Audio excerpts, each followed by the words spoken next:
Ça ronflait comme si... Ah oui, ça parlait le vent, le vent et la mer.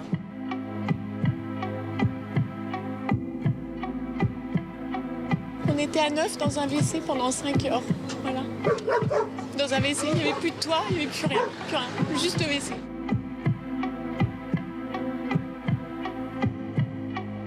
Tu sens l'odeur ici, c'est la mort.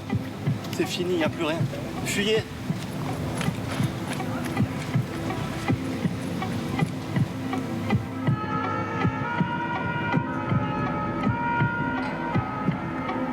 Dès qu'ils sont là, ils m'appartiennent à moi. Dès qu'ils sont là, ils vous appartiennent. Parce que si je le trouve dedans ici, garez ce soir.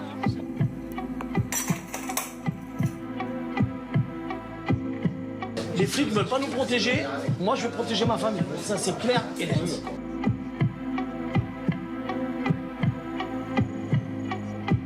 J'ai assisté à la construction de Saint-Martin, mais aujourd'hui, je regarde la destruction de Saint-Martin.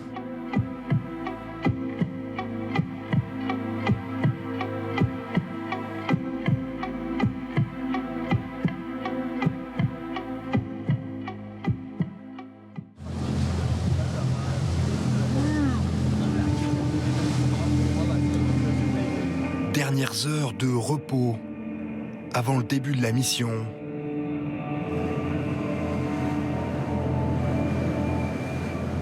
On va bientôt arriver sur Saint-Martin, dans le port de Marigot, en espérant qu'on peut accoster. 24 heures après le passage du cyclone Irma, ces pompiers de Guadeloupe seront parmi les premiers secouristes à débarquer à Saint-Martin. Là, c'est Marigot. Il n'y a plus rien en végétation. Donc les maisons ont dû bien être abîmées, quoi. Là, il n'y a plus de toit sur le gymnase. Ouais. Donc, bien reçu, on vous a vu sur le quai. Donc nous allons... Les premières informations affirment que l'ouragan de catégorie 5 aurait détruit 95% des bâtiments de Saint-Martin. On attend des consignes que chacun puisse prendre son bagage à lui. D'accord ?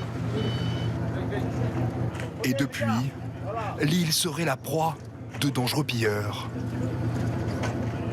Il y a un climat d'insécurité confirmé sur l'île, puisqu'il y a, indépendamment des pillages, il y a des bandes organisées qui sèment un petit peu la terreur. Donc, consigne sécurité. Sur le quai, quelques familles bien informées tentent de s'enfuir avec le bateau affrété par les pompiers. On a la chance de pouvoir partir avec nos enfants. On est nos enfants, mon mari il est resté là. J'espère qu'il ira bien. Voilà. On essaye de survivre, c'est tout. En panne, le bateau ne redémarrera pas.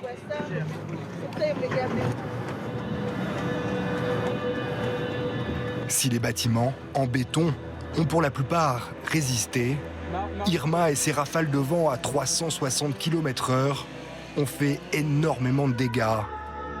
Amas de bois, tôles froissées, voitures envolées. Le port de Marigot ressemble désormais à un cimetière de bateaux. 11 personnes ont perdu la vie la nuit du 6 septembre.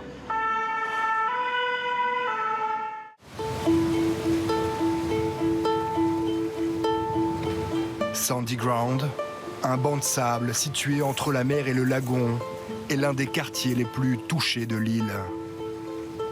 Georges, maçon de profession, a bâti lui-même sa maison au fil des ans.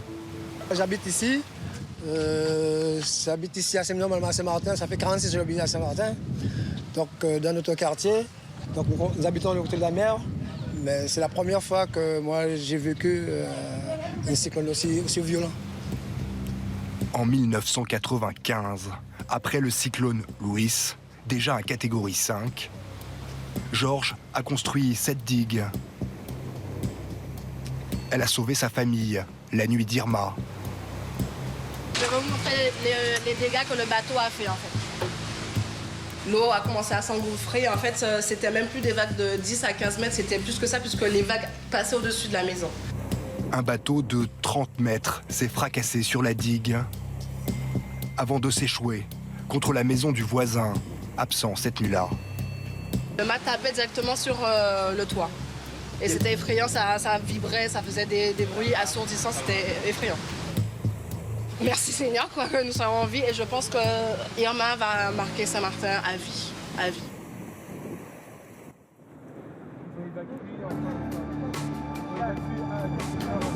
Roxane et Nicolas sont arrivés à Saint-Martin il y a 3 ans. Oh là là. Ils viennent de vivre leur tout premier cyclone.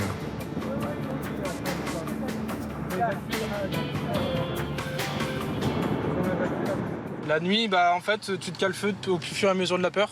Et on a fini dans notre salle de bain parce qu'on savait qu'il y avait une dalle en béton. Et c'est ce qui nous a sauvés aussi, quoi. Après, par chance, on n'a rien eu. Ouais, pendant 3 heures, t'entends des rafales à plus de 300 km/h. Et t'as peur pour ta vie, quoi. Et on pense à qu'est-ce qu'on fait si le toit s'arrache. Ouais. Qu'est-ce qu'on fait si le vent arrive dans la maison. Où est-ce qu'on se réfugie? Roxane, accompagnée de Nicolas, se dirige vers son lieu de travail. Donc c'est l'école primaire de Cul-de-Sac, beaucoup d'élèves, beaucoup de classes. Là, on n'est pas prêt de bosser. Hein. On n'est pas prêt de retravailler en tant qu'enseignant. Wow, je l'avais pas encore vue. On m'avait dit qu'elle avait été détruite, mais là...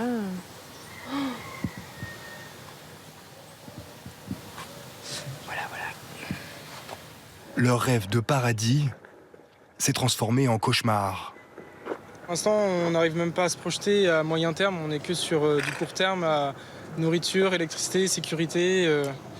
La survie. Et l'instinct de survie, quoi. Et se protéger, se calfeutrer, parce que y a des gens dangereux. Là, il y a tout le toit qui arrache ici. Dans les heures qui ont suivi le passage du cyclone, presque l'intégralité des commerces de l'île a été pillée. 48 heures plus tard, même en plein jour, encore des pillages. Aujourd'hui, le bien le plus convoité sur l'île, c'est l'essence. Mais ils sont là-bas, hein. Ils sont juste là-bas, cachés dans une voiture derrière. Mais ils sont là-bas. Nous, on a fait le tour. Oui. On a cherché au niveau du champ. On les a pas vus. Mais ils vont venir. Moi, je les attends. Ça fait la 7e fois pour aujourd'hui. 7e fois pour aujourd'hui. Après, je comprends bien, monsieur. Par contre... Moi, je comprends bien. Vous faites votre boulot. Moi, je vais faire le mien. Ça, c'est mon territoire. Et tant que je les trouve ici, moi, je deal avec eux. S'il y a besoin, de toute façon, on est à côté. On revient. On fait comme ça. Là, gouvernement. Là, moi. Dès qu'ils sont là, ils m'appartiennent à moi. Dès qu'ils sont là, ils vous appartiennent. Mais si je les trouve dedans ici, garez ce soir. On fait comme ça, monsieur? Oui, monsieur. Allez, à plus tard. Le désordre commence à gagner les esprits. J'en ai ras-le-bol.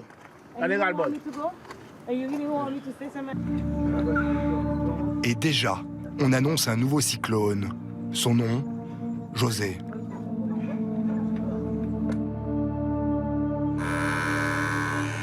À Montvernon, les habitants se barricadent à nouveau en prévision de son arrivée. L'instinct de survie a aussi gagné les habitants de ce quartier résidentiel. On a été chercher des sodas, on était dans un magasin, on a cherché des sodas, on a du confit, on a du foie gras, on a plein de choses, on va bien manger, mais... Quand vous dites on est allé chercher? On a... Vous êtes allé vous servir, c'est là? On est allé servir dans des endroits qui étaient ouverts. Nous, on pille pas. Nous, on va parce que c'est ouvert, mais on casse pas les magasins. Lilian, gérant d'hôtel, s'est installé ici il y a 8 ans avec sa femme et ses enfants. Moralement, on va se relever, mais là, c'est encore un peu frais, quoi. Tu vois, on pleure tous autant qu'on est, on pleure tous les matins, toi, ici.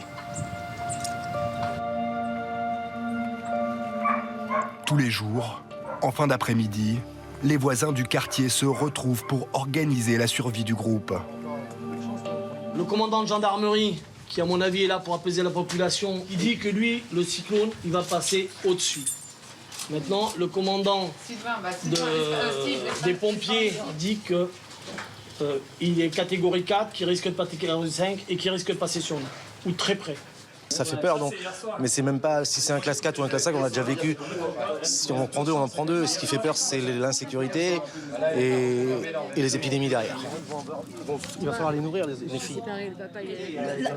La guerre. Ils pillaient, il y avait des gens partout, les frigos, les matelas. Mais c'est débile. Et là, personne, pas un gendarme, rien, personne. Ça, c'est difficile. Et toujours pas maintenant. Christophe est un ancien parachutiste reconverti dans le bâtiment. Il s'est installé en 2007 à Saint-Martin. Vu ce qui se passe là, le but c'est de créer notre propre sécurité. Vu ce que j'ai vu partout, je ne ferai pas de pitié. Les flics ne veulent pas nous protéger, moi je vais protéger ma famille. Ça c'est clair et net. Moi j'ai 2 fusils qui arrivent ce soir et je vous dis que je ne me laisserai pas piller.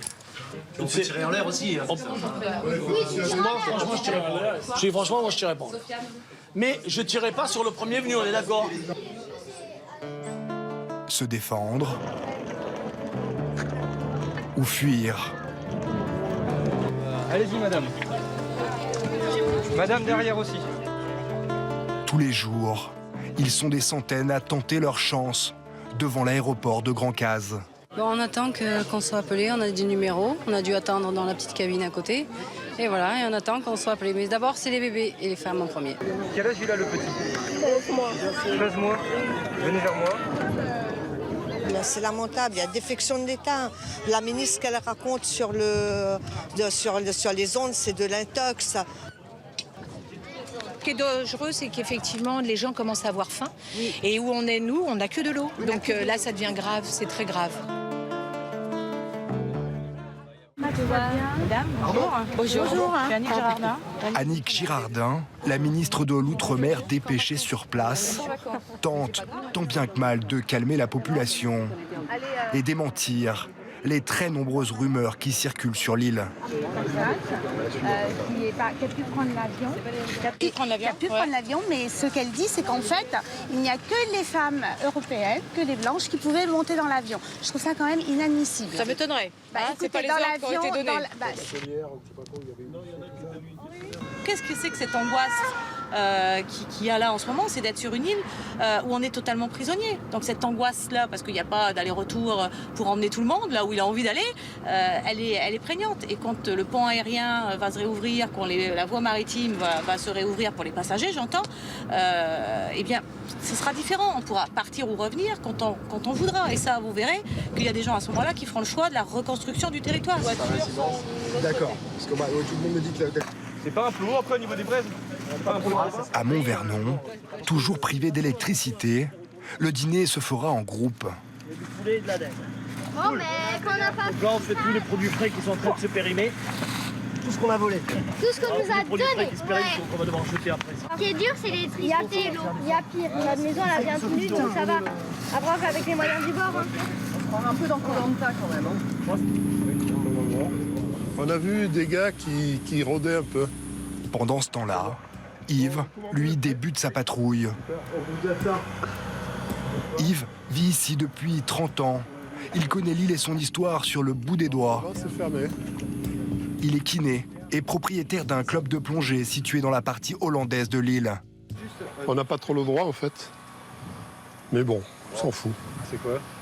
Un revolver. Mais c'est un truc à balle caoutchouc. Mais ça fait mal. Et t'as pas de sécurité dessus, Yves? Non. Non? Ok. Ok, ça marche. Ah non, c'est fait pour partir vite. Ouais. En fait, c'est dissuasif ce qu'on fait. C'est pour montrer qu'on est là, pour sécuriser les gens qui sont dans la maison. Je peux pas se leurrer, c'est tout ce qu'on veut faire. C'est pas notre boulot. Le reste, on ne sait pas le faire. On va pas s'amuser à tirer sur des gens comme ça. On peut faire des sommations, on peut faire dissuader. Mais ça va pas plus loin. Parce qu'en face, ils sont surarmés, mais vraiment surarmés. Il y a beaucoup d'armes à Saint-Martin? Ouais, énormément. Quel type d'armes? Tout, absolument tout. Kalachnikov, beaucoup de Glock, des petits revolvers. Marche très bien, là. Il suffit d'aller côté hollandais avec $200. On a acheté ça. Cette nuit-là, ils ne croiseront aucun pillard. Voilà, c'est normal, hein, comme tout le monde, mais... La gendarmerie de la Savane a été transformé en centre opérationnel pour superviser les secours. Bonjour. Vous avez dormi à un moment donné, là hein?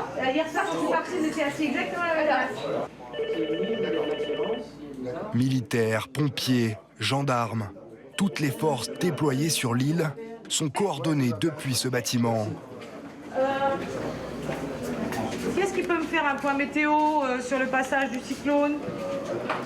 Qu'est-ce qui est mieux placé pour... 4 jours après Irma, Saint-Martin s'apprête à subir un nouveau cyclone. La zone de Sainte-Grande qui est problématique, il va rester très dangereux parce qu'il passe après Irma. Et alors que les maisons sont fragilisées, que les routes sont encombrées de débris, de tôles, de tout ce qui peut servir de projectile.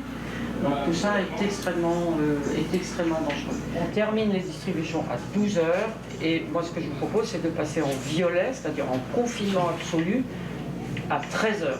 On fait 13h. 13h On fait 13h. On fait 13h.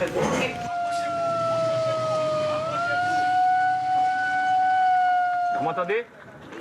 Le cyclone José passe en début de soirée. Madame le préfet demande de se confiner à partir de 13h, c'est-à-dire maintenant. 13h. Et ok? Faites passer le message autour de vous. Fausse alerte.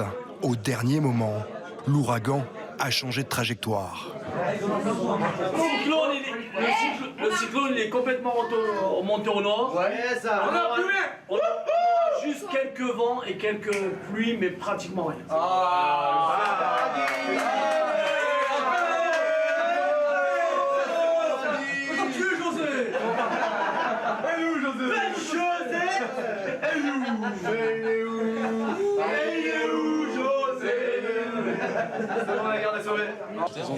Ça me plaît aussi. Soulagé là.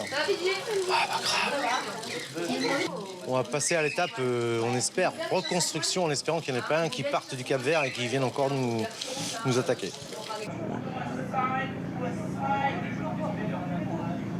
L'eau, prends de l'eau. Prends juste de l'eau. Ouais, de l'eau. Du jus, on en a plein. Bonjour. On peut avoir de l'eau? Prends 2-3 packs. La menace de José, définitivement écartée, les habitants ont vu les secours se déployer massivement sur l'île. Ils sont près de 2000. Là, depuis ce matin, on a 3 points de contact sur lesquels on donne des vivres. Donc on a des rations, de l'eau, et on est sur 3 points de l'île pour pouvoir faire ça. À Grand-Case, ce quartier à la fois populaire et touristique, les pelleteuses de la sécurité civile peuvent enfin entrer en action.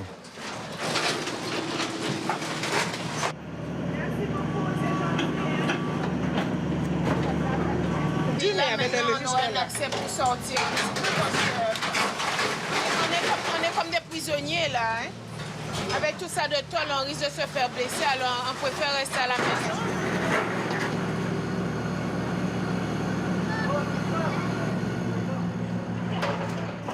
Et les gendarmes patrouillent désormais en nombre dans les rues de la ville.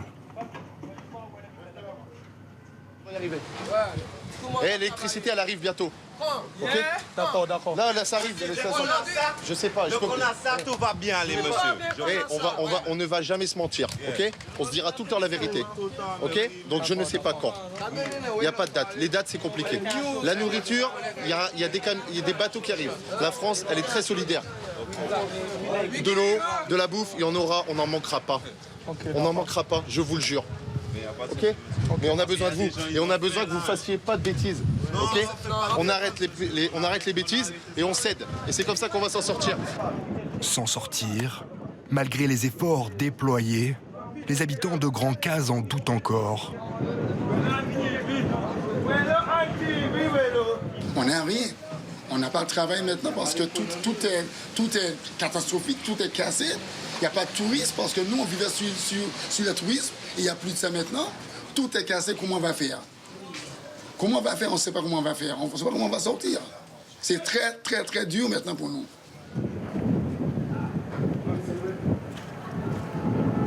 L'économie de Saint-Martin repose quasi exclusivement sur le tourisme.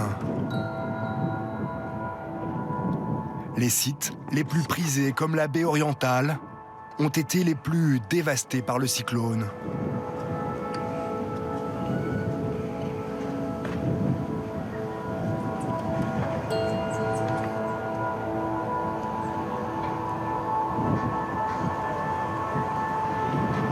Au milieu des décombres,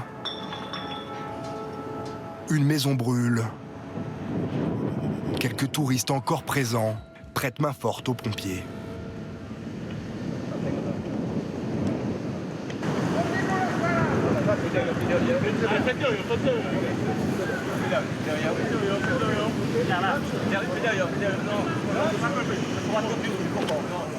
Ils n'ont pas un camion échelle. Non, ils n'ont pas un camion échelle. Il faut un camion échelle, ça. Ils mettent le feu à leur maison là parce qu'ils reviendront plus, c'est fini. Pour pas que ça profite aux autres, bien sûr. Ils ont tout perdu. Et vous faites quoi, vous? Moi, je m'en vais. Ma famille est partie, déjà, je m'en vais, il n'y a plus rien à faire. Je reviendrai peut-être dans 1 an, 2 ans. Mais pour l'instant, regarde, tu sens l'odeur ici, c'est la mort. C'est fini, il n'y a plus rien. Fuyez.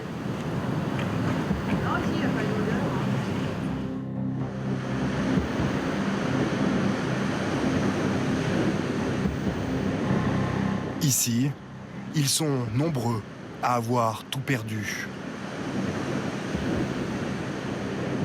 Roger et son père Claude, tous deux skippers, vivaient il y a encore 3 jours sur leur voilier, mouillés dans la baie orientale. Faut le payer, hein, de vivre au soleil. Ça se paye, c'est pas gratuit. Leur bateau a coulé lors du passage d'Irma. Vous avez 108, c'est déjà pas mal. Puis quelque part, on peut retirer des bonnes choses des malheurs qui nous arrivent. Rencontrer de nouvelles personnes, on peut avoir des opportunités qu'on n'aurait pas eues ici à SS. Tu vois, il faut toujours essayer d'être positif et puis de voir les bonnes choses plutôt de se morfondre et puis de se dire voilà, j'ai plus de bateau, je suis plus au l'eau, j'ai plus qu'un sac, j'ai plus rien. Tu vois, si ça fonctionne comme ça, tu vas pas aller loin, quoi. Non, on avance tout le temps. On avance. Et puis on s'en lèvera, hein, de toute façon. C'est pas de problème. À Sandy Ground, les rues sont désormais dégagées. La solidarité peut s'organiser. Les pompiers de Guadeloupe, débarqués sur l'île quelques jours plus tôt, ont investi le quartier. Vous pouvez voir, il y a des pompiers qui viennent tous les jours, voire 3 à 4 fois par jour, qui nous aident énormément, qui distribuent de l'eau, de la nourriture. Effectivement, ça a pris du temps à s'organiser, mais il faut toujours de l'organisation à tout. Mais on ne peut pas dire qu'on a été abandonné. Non, ça c'est faux. Franchement, ils sont très agréables, toujours souriants. Ils s'arrêtent toujours quelques moments ici pour parler avec nous. C'est moi qui t'ai appelé. En partie, Jean, c'est Jocelyne. Ça va, ça, ma chérie? Ça va. J'ai tout perdu, mais j'ai la vie. C'est ça, exactement. C'est le plus La maison de Georges et sa fille Jocelyne a été transformée en entrepôt pour stocker les dons envoyés depuis la Guadeloupe. Heureusement que j'ai la maison, parce que si je n'avais pas la maison, je ne sais pas comment faire. On a tout ce qu'il faut. On a reçu des couches pour bébé, des brosses à dents, des médicaments, de quoi nettoyer la maison, des bougies, du sucre, des pâtes, vraiment de tout quoi, pour pouvoir survivre. Jocelyne est infirmière à l'hôpital public. Depuis le passage d'Irma, elle s'improvise pharmacienne. Des médicaments. Je te donne un seul parce qu'il y a quelqu'un d'autre qui m'a demandé. D'accord. Et l'autre, je vais essayer de te le trouver. Je garde. Hein? D'accord. Alors, on connaît. Là, avec l'eau, le cyclone, les gens, ils ont perdu la moitié de leurs médicaments. Certains ont réussi à trouver les boîtes. Donc, du coup, ils me ramènent ça. Et c'est comme ça que je peux leur donner les médicaments. S'ils me ramènent ça, c'est que c'est vraiment qu'ils le prennent. C'est pas des personnes qui vont prendre des médicaments juste comme ça, quoi. Tiens. T'as des lingettes, t'as des couches. Des couches. Des couches. Quelle taille? 5. Ok, merci beaucoup, Jocelyne. Merci, je te remercie. Si tu as autre chose, tu me dis. Ok, tu sais quoi, je vais te contacter. Voilà, tu me fais la liste de ce qui te faut. Merci, ok? Bisous. Bisous. 7 jours après Irma, les habitants de Mont-Vernon ont retrouvé la lumière. Dans le bâtiment, alors. Roger repas chaud. Yes. Rien du rationnement. Ne faites pas cuire tout ça. C'est ce que nous a donné les pompiers. Les pompiers de Paris. C'est pas tout. Ça y est, voilà, ça distribue partout, il y a des camions entiers. Non, ça se passe hyper bien, hyper bien. Les habitudes reviennent vite. Pour les grands, Pas de fête. Ce soir, c'est une chose. Du steak de thon, oui. comme pour les petits. On n'a pas encore l'eau, mais l'électricité, c'est pas la vie, mais presque. On l'a eu au bout d'une semaine, même pas une semaine. C'est fabuleux. Pour nous, c'est fabuleux. Vraiment, on ne s'attendait pas à ça. Le matin du cyclone, elle était là. Et voilà. Elle est jolie, hein? C'est une femelle, donc on l'a baptisée Irma. C'est une survivor du cyclone. Et, Pour eux, c'est la fin du cauchemar. L'heure est à la confession. On a un peu psychoté pendant 3-4 jours.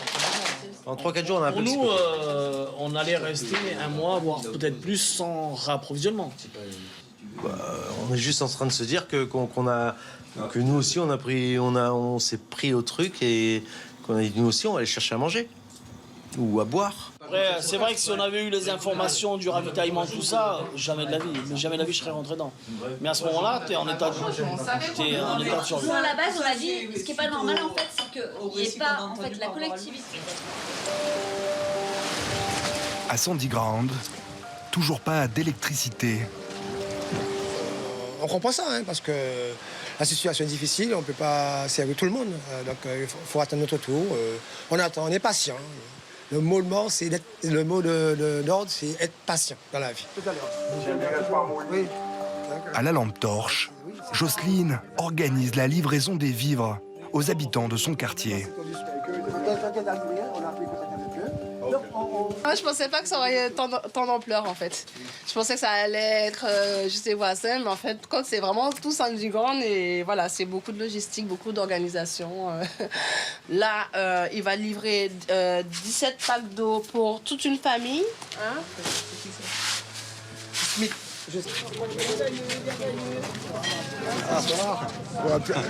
Ça va? Plus tard, dans la soirée, elle rejoint les pompiers de Guadeloupe qui ont quitté l'uniforme. Leur mission à Saint-Martin se termine aujourd'hui. En guise de remerciement, les habitants de Sandy Ground organisent un dîner. Ah oui, oui. Ils ont été super avec nous. Hein. Ils ont bossé, alors pour les récompenser un petit peu. Ils partent demain, alors on fait ça, c'est avec plaisir. On est super fiers. Ça prouve qu'on leur a apporté quelque chose, mais en même temps, eux, ils nous apportent quelque chose. Et on est super fiers d'être là ce soir. Ouais. C'est cool. J'en ai la chair de poule parce qu'effectivement, ils nous ont beaucoup remerciés. On sait quand même qu'on n'a pas été inutile, qu'on leur a apporté beaucoup. Vous partez demain. Crois-moi. Nous qui sommes là en tout, on va garder un bon souvenir. Oui, c'est nous va attaquer. Ouais, on va attaquer le premier. Ouais, on a attaqué le premier. D'habitude, j'attends que vous mangez avant moi. Ce soir, on nous va. Désolé, il n'y avait pas Yves a trouvé une voiture et du carburant. Voilà. Il peut enfin se rendre dans la marina, située dans la partie hollandaise de l'île, où se trouvent les bateaux de son club de plongée. On va te fixer de suite.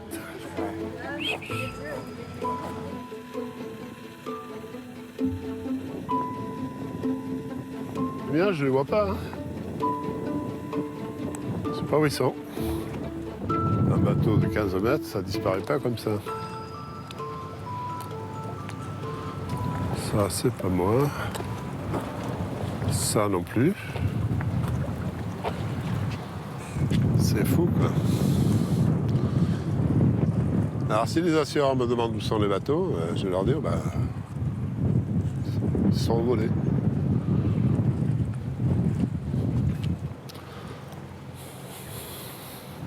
Ça, je pense que ça n'est... Ouais, ça, c'est... Ça, c'en est un. D'accord, qu'on voit de dos? Ouais. Après 20 minutes de recherche, Yves trouve enfin son deuxième bateau. Comment il a fait pour venir là? Je sais pas. Ça, c'est la partie supérieure. Il y avait encore un toit au-dessus. Et puis dessous, il va jusqu'à là-bas au fond. Le fruit de 20 ans de travail repose désormais au fond de la marina. Yves avait prévu de vendre son affaire pour prendre sa retraite en métropole l'année prochaine. C'est 20 ans de boulot. Et on était arrivé à créer un des plus grands centres de plongée de la Caraïbe. C'est énorme. Et là, on devait le vendre parce que mon associé aussi voulait partir. On l'avait fait expertiser. C'était un bon $1 million parti en fumée. Parti en fumée. J'aurais préféré, oui, partir différemment, un peu plus argenté. Mais c'est comme ça.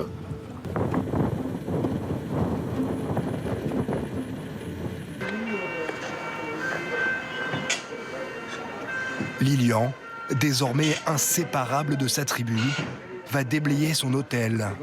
Ils sortent les dizaines de tôles froissées, empilées dans sa cour. Ça, je le jette ou tu veux le garder? Je m'en fous.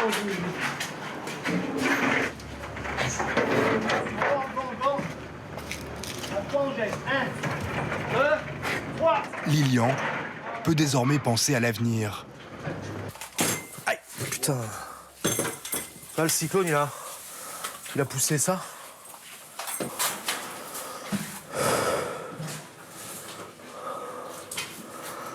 Il y a quand même beaucoup de boulot, hein, pour tout réparer. Ah bah ouais, tu vois, là, il y a la toiture, il y a le sol qui s'est effondré là, il y a la cloison. Non, il y a du travail, ouais. Il y a du travail, de l'argent. On espère que nos chères assurances respectives, mon propriétaire et moi, seront là et vont répondre présent, correctement. De la trésorerie pour les rembourser. Avec l'eau et l'électricité, on pourra refaire quelque chose. Pour ouvrir, même si c'est pas en bon état, on ouvrira pour les gens qui ont besoin, vraiment. Mais au tourisme, vraiment. Décembre pour les fêtes, ce serait pas mal déjà. Noël. Ouais, ce serait pas mal déjà.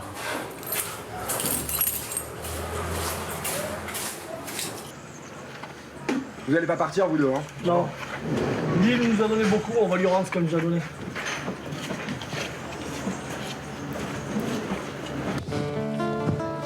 Roxane, l'enseignante, ne fera pas la rentrée scolaire à Saint-Martin. Elle et son compagnon Nicolas ont décidé de partir. Là, on arrive à un gros virage dans notre vie et va falloir qu'on se pose, qu'on réfléchisse, qu'on prenne les bonnes décisions. C'est un petit peu pour penser à notre avenir parce qu'on a été quand même choqués et traumatisés. Et c'est aussi pour pouvoir prendre un petit peu de recul sur notre vie. Il y a beaucoup d'amis qui sont partis. On n'est plus sur la même qualité de vie. Un petit sentiment de culpabilité quand même, je pense. C'est vrai. Mais on en a besoin et il le faut, on tourne en rond là. Ils se donnent un peu de temps pour décider s'ils reviendront un jour vivre à Saint-Martin. L'avenir de Sandy Ground est en suspens. Un projet de loi pourrait interdire aux habitants de reconstruire leur quartier, situé sur cette langue de sable entre la mer et le lagon. Si on détruit la maison, il faudrait que la collectivité gouvernementale puisse nous donner du terrain. On ne va pas caser tout le monde dans les HLM.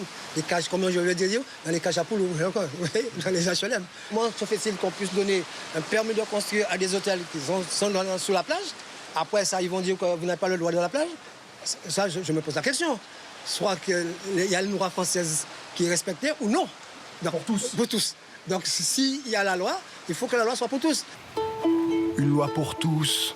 Mais Georges, comme tous les habitants de Sandy Ground, n'a ni permis de construire, ni titre de propriété, ni assurance. Jocelyne devait rentrer en métropole pour travailler à l'hôpital. Elle a décidé finalement de rester. Je pars pas parce que je veux pas laisser mon père tout seul dans cette galère, donc on reste, on va se retrousser les manches et on va tout reconstruire. Voilà. Ceux qui ont choisi de rester finiront par retrouver leur paradis perdu. Jusqu'au prochain ouragan.